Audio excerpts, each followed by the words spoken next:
The topics and opinions expressed on the following show are solely those of the hosts and their guests and not those of W4WN Radio, its employees, or affiliates. We make no recommendations or endorsements for radio show programs, services, or products mentioned on air or on our web. No liability, explicit or implied, shall be extended to W4WN Radio, its employees, or affiliates. Any questions or comments should be directed to those show hosts. Thank you for choosing W4WN Radio. This is Beyond Confidence with your host, Divya Parekh. Do you want to live a more fulfilling life? Do you want to live your legacy and achieve your personal, professional, and financial goals? Well, coming up on Divya Parekh's Beyond Confidence, you will hear real stories of leaders, entrepreneurs, and achievers who have stepped into discomfort, shattered their status quo, and are living the life they want. You will learn how relationships are the key to achieving your aspirations and financial goals. Moving your career or business forward does not have to happen at the expense of your personal or family life, or vice versa. Learn more at www.divyaparekh.com, and you can connect with Divya at contact@divyaparekh.com. This is Beyond Confidence, and now here's your host, Divya Parekh. Good morning. This is Divya, and I'm thrilled to be here because it's time with you folks. You, my audience, you are the soul of the show. So thank you to each and every one of you who have got the books, because partial profits from my books, especially Expert to Influencer and the Entrepreneur's Garden, go to kiva.org and we help entrepreneurs all across the globe. And keep that circle of kindness going. Find that hour of time every month and without any strings attached, help somebody out. And now what we are going to do is we will be bringing our guest in. Welcome, Christina. Thank you. It's very nice to be here. Well, wonderful to have you here. So, Christina, share with us, if you recall, any moment from your childhood that's fresh in your memory even today. Yeah. So it's a part of my childhood that I think defined me, and it's like this very vivid memory. So I was born overseas. I lived in Brazil, but I was the daughter. My parents were Cuban expats, so I went to the American school, and that provided me a certain lifestyle, living overseas. And I remember very clearly, I must have been in the second grade or the third grade, going to school in my air-conditioned car with the driver driving us to school. And on the other side of the car outside was a kid my age begging for money. And I realized at that moment, it's like, I didn't really do anything to deserve being the one inside the car. I was born. I was just lucky that I was born to my family. And he didn't do anything to deserve begging for money on the street. And from that moment on, I think I've always had the sense of responsibility, or the sense of, I have been given all access to education, access to things that so many people haven't. I need to do something with it. And that's a very clear line from my childhood to who I am today. Wow, that's very profound for a second or third grader. So, you're 7 or 8 years old. Exactly. And it goes back to very much so, we as children are more observant and more aware of our situation and surroundings than as adults, because so many times, especially I go to New York all the time.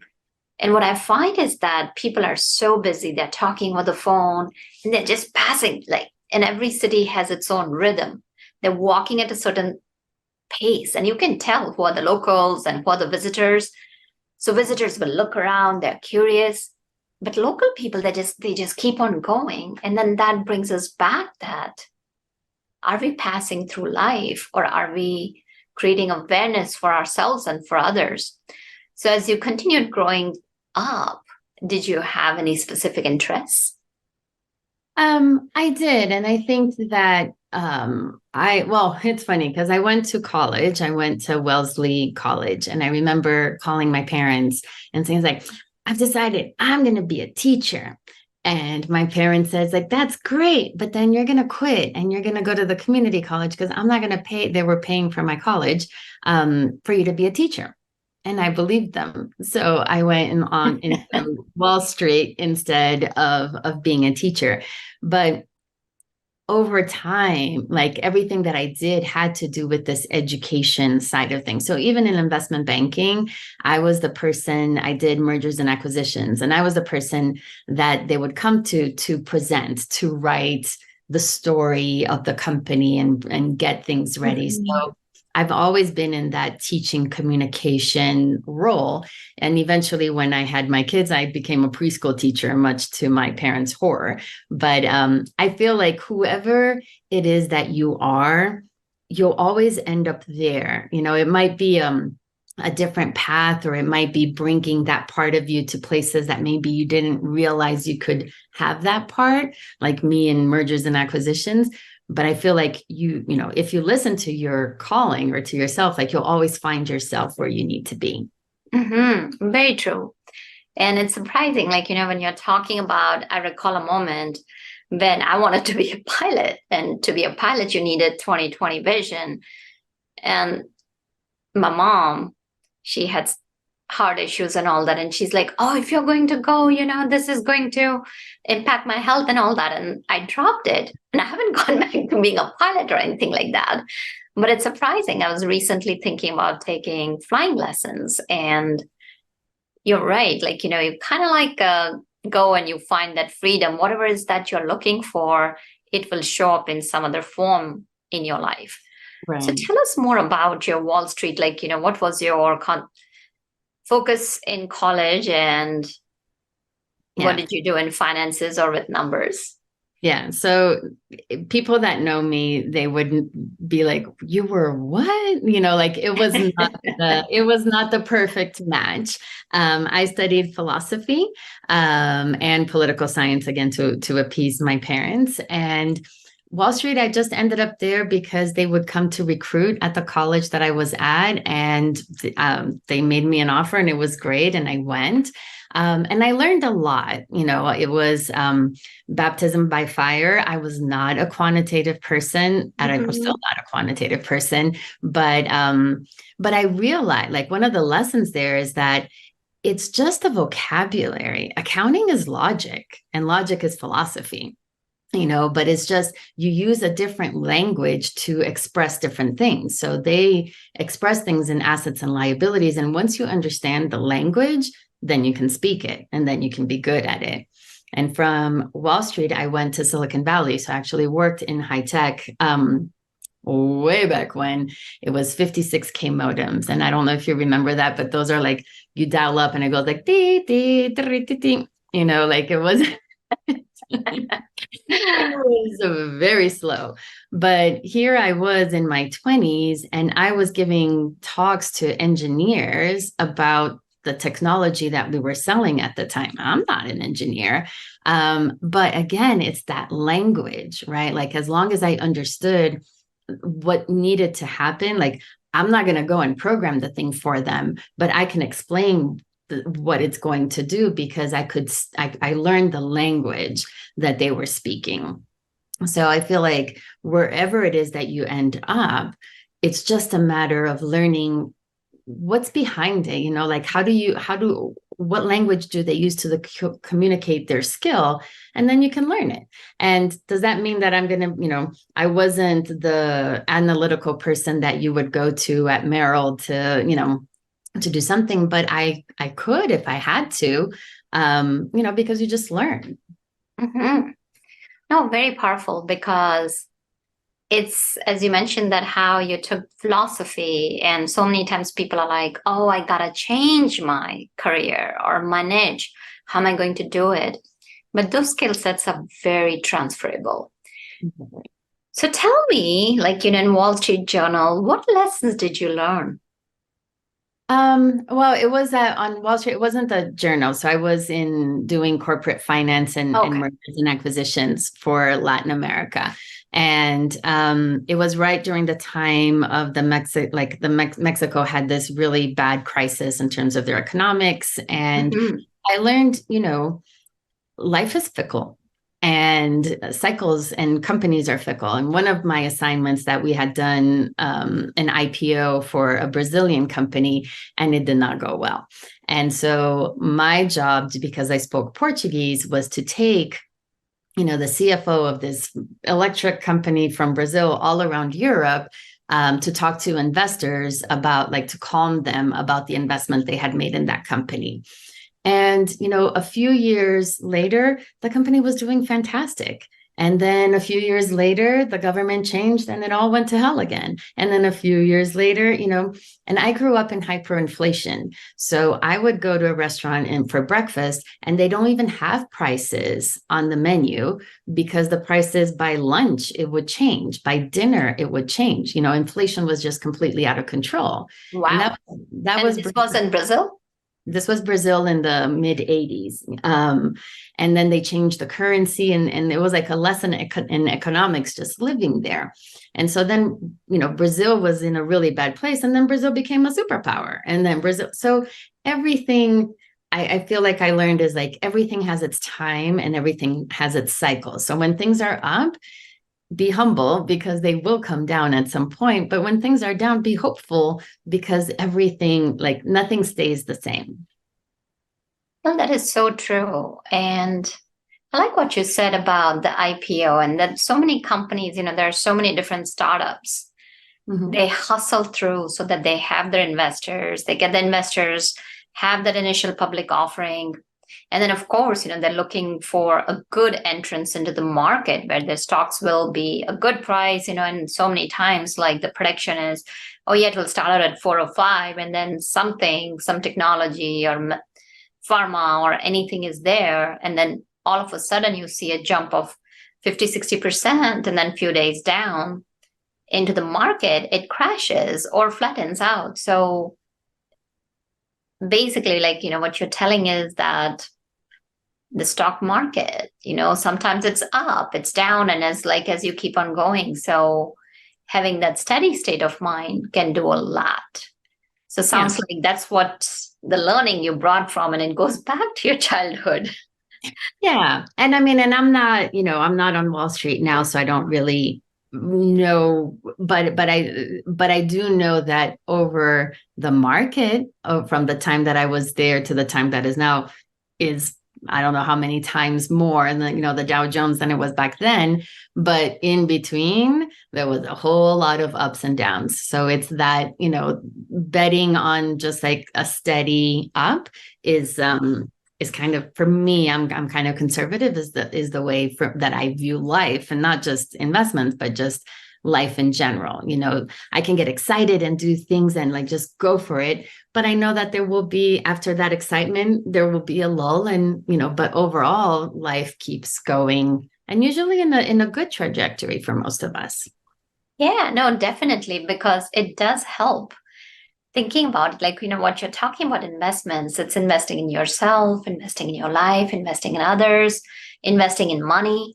So anybody who has a decent portfolio will invest in long-term and short-term, and you diversify.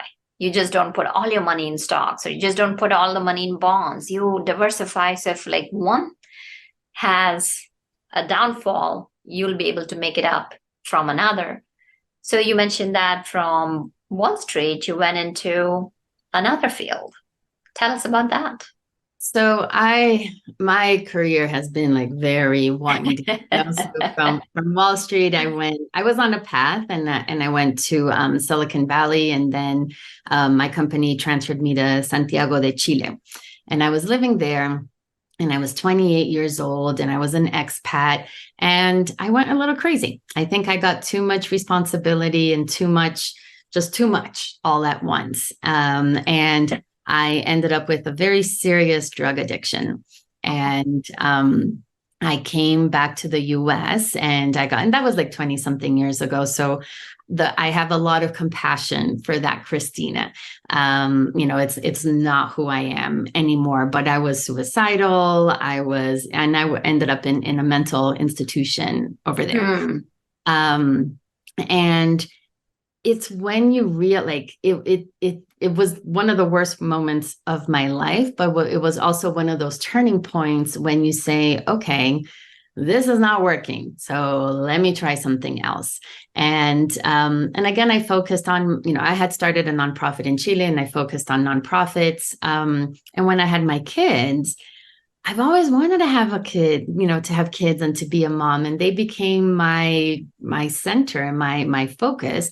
And then I went, I felt like I was getting a PhD in early childhood education, because I was going to be the perfect mom. I was going to do everything right, which means like everything opposite of my poor parents. So, I learned so much, and I got so into early childhood education that I became a preschool teacher. And I did that for many years until it became a job. And oh, wow. That's amazing. And it shows your affinity towards children. And I want to take us a little back into, because there are a lot of people. So first of all, thank you for being vulnerable and sharing. Mm-hmm. How did you make that comeback from the addiction and being in a mental institution? Sure. So it was, I'm not an idiot, right? Like, I don't think I'm an idiot. Oh, you're a very wise person. In the sense that, I had my stomach pumped like 4 or 5 times. And at some point I realized if I really wanted to die, I would have, right? Because I'm not like I would do things, but there was a part of me that wanted to live. And what I came to understand later is that I didn't want to die. I just wanted to stop feeling the way that I was feeling. And I didn't know how. And it is that realization that is like, okay, clearly I'm not dying, right? Like, because I'm not, so I might as well learn how to live. And that's when I became open to listening, because before then you couldn't tell me anything. I knew everything, and I was always right. And so I just started listening to people and following. I went to AA for many, many years, and I did everything those people asked me to do, and my life got better. And I was able to rebuild in a way that was more aligned and authentic to me, so it was, it was a very difficult time for me and for my family as well. But from it came this wonderful life. Everything that I want, like I was raised that, a woman can never be happy without a man. I was like, you have to be, that's how I grew up. And I went crazy because I had just lost I had finished another relationship, and I was 30, and oh my God, and I'm never going to be a mom, and my biological clock is ticking and whatever. So that's what led me to despair. But what I didn't realize is that all of that I was going to have on the other side of that despair. I didn't know that I had to get sober and to be good with me in order to have the life that I always dreamed of. What an amazing comeback. That ultimately something happened that made you decide, like, this is not how I want to live. And that is so powerful. Yeah. So powerful.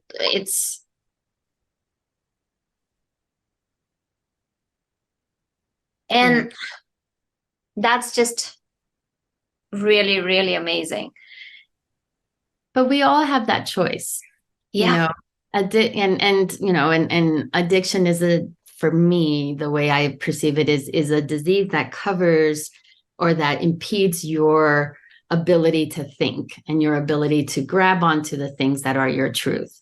But as soon as there's like this little, there's always like a little line of hope, like a little string that you can grab on. Like as soon as you see it, if you can grab onto it, that's what's going to lead you to the other side, because you have the power inside of you. Nobody can make you think anything without your permission. So if that's absolute control and that's absolute power, you just have to hold on to it. So then you can start thinking and being your way out of that situation. And 20 years later, so I got married, I had my kids, and I started my business. And my husband, all of a sudden, he was diagnosed with cancer in October, and he died in December. It was. Oh, I'm so sorry to hear that. Thank so you. Sorry for your loss. Thank you. It was 7 weeks from his diagnosis to his death. Oh my goodness. But I remember being in the ICU with him, like holding his hand as he was, as he was dying.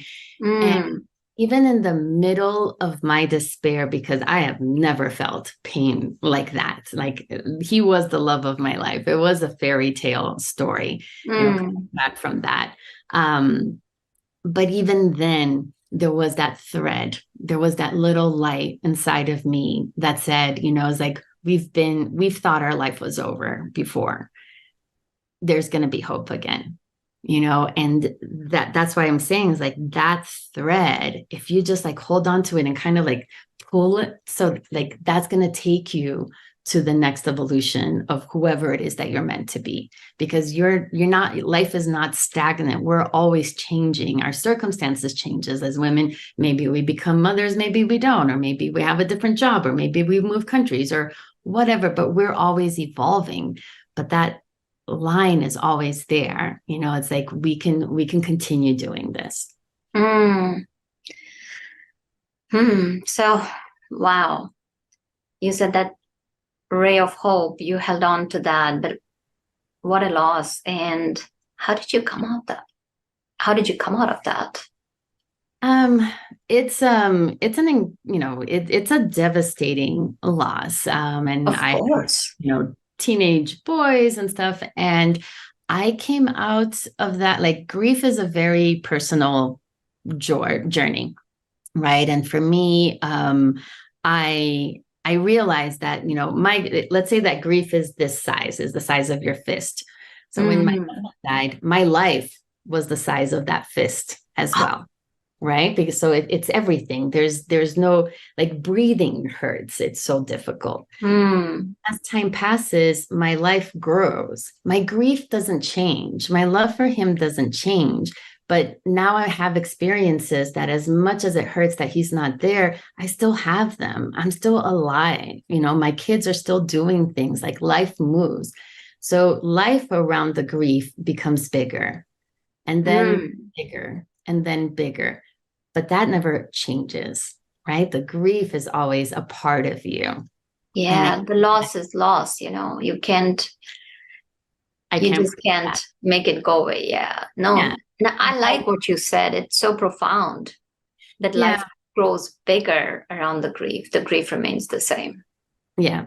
And it's the same, when I was in my addiction or when I quit smoking cigarettes, like somebody told me the way you feel right now is not an indication of how you're going to feel in just a little bit down the road. So know that this is not the way, this terribleness is not how it's always going to be. It doesn't that my grief is going to go away, that I'm going to love less or anything like that. But that intensity, I know that that's not how it's going to feel forever. So, right. So I held on to that belief as well.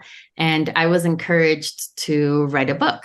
And I didn't want to write about me necessarily, and I didn't want to write a grief book. So I wrote sharing the tools that I used during the worst year of my life. Like 2022 was by far, the worst year of my life, but here we are and everything is okay. So I shared the tools that I used to overcome this year, which coincidentally are the same tools that I have been teaching for years and years for my clients. So it was actually very comforting to know, like, okay, this works for them and it works in these situations too. It works for me. Yeah, no. And here's what I found, that just like happiness grows when you share with someone similarly the burden of grief lessens. It doesn't grow, but like when you share, you realize that like you're helping somebody out, and that definitely shifts the focus, because you never know that somebody may be in a situation where you were. Exactly. And that brings that fulfillment to the soul and helps you find that meaning as to what happened. Exactly. And I think, and that also gives you courage, at least in my case, because I read my book is very honest, and like I describe, the things that at first I was like, oh my God, should I do this? Because I thought maybe it will affect the way I work with corporations and things like that, that maybe it'll affect the way that I'm able to work. And I'm a single mom now. But then I was like, if it helps one person out there, then that's good enough. It doesn't, the rest, like if somebody's going to judge by that, that's on them. That's not on me. I'm doing my part. That's how I feel. So it gives me courage to go out there and do things that are uncomfortable, because maybe that's what somebody else out there needs that they won't get unless I am brave enough to share. So. And here's what I wanted to know is that you mentioned about your book. Tell us about your book and tell us about your business. Sure. So this is a funny story. When my kids are 20 months apart, so they're very close together, and they're boys.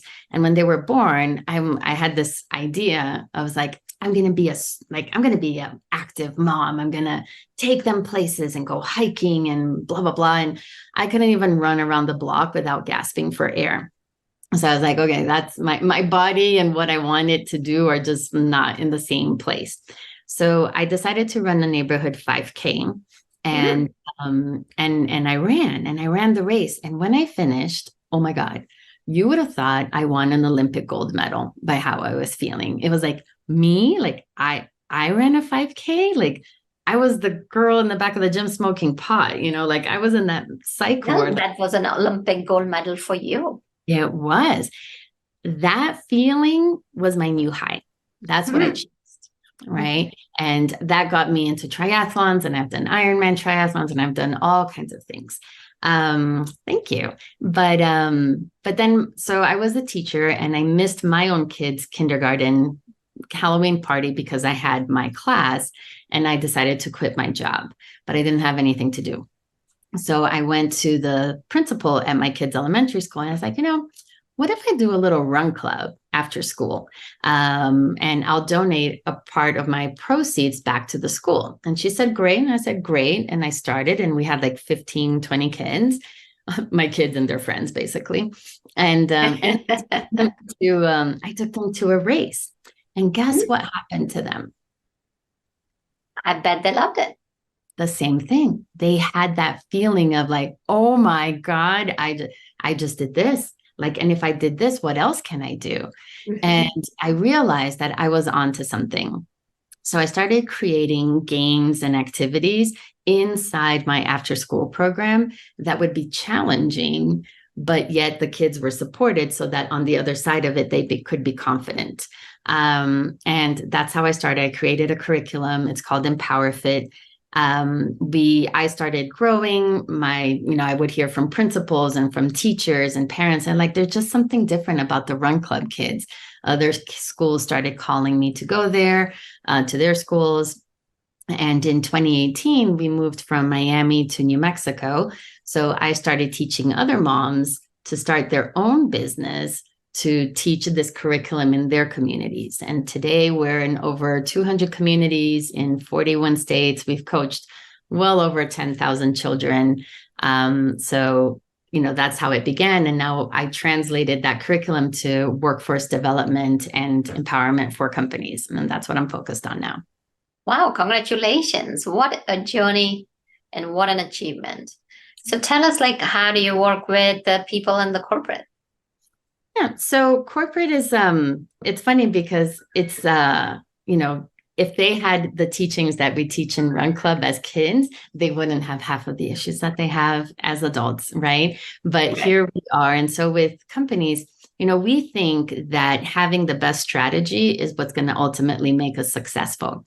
And it's not. Like I can have the best strategy in the world, but if I don't have the confidence to execute it, it ain't happening. So what I work with corporates are with teams and team meetings, and just I instill confidence and empowerment using a lot of the same tools that we use for the kids, but obviously in an appropriate way. We're not running outside, but it's very experiential. We play games, there's activities, and it's a very profound training. And I'm very proud because at least 30% of our participants say that the training is life-changing, because we're not talking about, well, this is how you get better sales. We're talking about you as an individual and how do you see yourself so that you can become better at your craft, whatever that is. Mm-hmm. Very profound. Tell us about your book. So my book is called Empowered by Discomfort. It is sold anywhere where books are sold. And it basically are the tools that I used to get through that 2022, the worst year of my life. But there are tools that I teach in these corporate seminars that I teach my clients.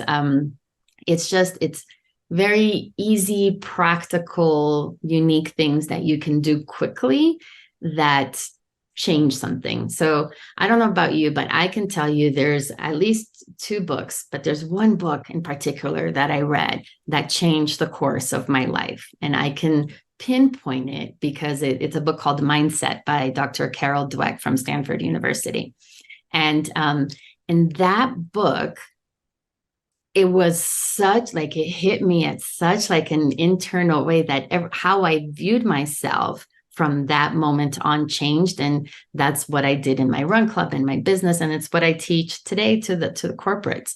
I want my book to be that for somebody, because I know that sometimes all it takes is just one exercise or one insight that makes you realize, oh my gosh, that's, that was it. And you change that and everything changes from then forward. And that's what I hope my book does.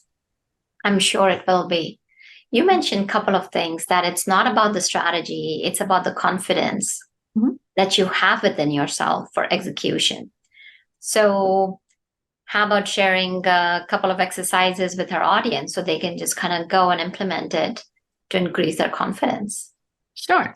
And, I suffer from this too, right? Like how many times it's like I have like this great idea or this email, or I made a contact with somebody. I'm like, oh, this is such an important contact. And then the email's sitting there and I just I don't hit send because I'm afraid of what might happen if I hit send. So it's normal, right? And what I tell people is so if it's normal, just embrace it, accept it. Don't beat yourself up because you have it. Just understand that discomfort is part of life, and discomfort or fear is like a flashing light that is telling you, go here if you want to grow. So one thing that you can do, I call it a power wheel, right? So we start with our thoughts. Like I said, nobody can make you think one way or another. They can influence you, but nobody can get in your head and actually think for you. And that's absolute power. So we start there. And then the words that you use are just an expression of those thoughts. And then those thoughts that you repeat over and over and over again become your beliefs. So your beliefs can be given you from the outside, like your religion, your culture, or your beliefs can also come from your own experience, like, oh, I'm pretty, or I'm smart, or I'm athletic. And beliefs are either going to empower you to take some kind of action, or it's going to hold you back. But beliefs are like the gatekeepers. So if you want to change anything in your life, you go to your thoughts and then to your beliefs, to figure out what are the beliefs that you have, and what, the belief is going to cause you to take an action. That action is going to have a result, and that result is going to feed your thought and belief. So I'll give you an example. of a positive loop, or let's do a negative one. I'm not good at math, right? Because I said that at the beginning of our interview. So if I say I'm not good at math and I express that, then if that's my belief, then maybe I don't take a class, or I don't go into engineering, or I don't become an aerospace something or other, because, who am I kidding? I'm not good at math. And then that action is going to have a result that is like, okay, so maybe I'll go into marketing, or maybe I'll go into something else. And that, that is going to influence my thought. It was like, you see, I'm not good at math. I'm good. I'm a right brain or a left brain, whatever it is. Like, I'm an artist because I'm not good at math. That's one loop. But if you say, I'm a really smart person, I'm very creative, then the actions that you take, maybe you sign up for an improv class, or maybe you, you write a book, or maybe you do something that is unique and changing, and that will have the result of people admiring you for that, will just reinforce as like, well, I'm really creative. So if you want to change anything about your life, change your thoughts. Like if there's, so if there's not enough money in the bank account, go back to your thoughts. Why? Ask yourself, well, why does this matter to me? Why do I want it? Like, start challenging how you think about yourself and money, because that's where the answer is. Yeah, no, definitely change the loop and you'll change the results. Exactly. So that was awesome. Thank you for joining us today. Do you want to share where they can connect with you, like your website, and if you have any last words for our audience? So it's very to empoweredbydiscomfort.com. That's where you can see all my different programs. I have coaching programs, I have corporate programs, speaking, books, all kinds of stuff. So that's kind of the hub. And, shoot me an email. There's a contact information there. Just, send me an email. I tend to reply. People think I'm crazy, but I reply to all the emails that I get. So shoot me up, hit me up, and I will certainly answer you. Well, that's fantastic. And a lot of nuggets, a lot of learnings. So thank you for joining us. Thank you. It was a pleasure. Absolutely. Thank you, listeners, for being part of our family, because without you, the show would not be possible. And thank you, Juan, for making the show technically possible. And be well. Take care. Until next time. Thank you for being part of Beyond Confidence with your host, Divya Parekh. We hope you have learned more about how to start living the life you want.